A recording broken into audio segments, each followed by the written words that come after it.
Ngayong linggo sa programang Kapuso Mo Jessica Soho ay maaaring maging sensitibo sa mga bibitawan nating mga komento dahil ang mag-asawa mula sa probinsya ng Camarines Sur umabot na sa 17 ang kanilang mga anak.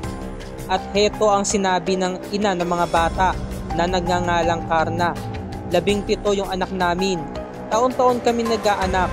Yung sa pangalawa ko hanggang pang-siyam, ako na yung nagpaanak. 5 lang sana yung balak namin.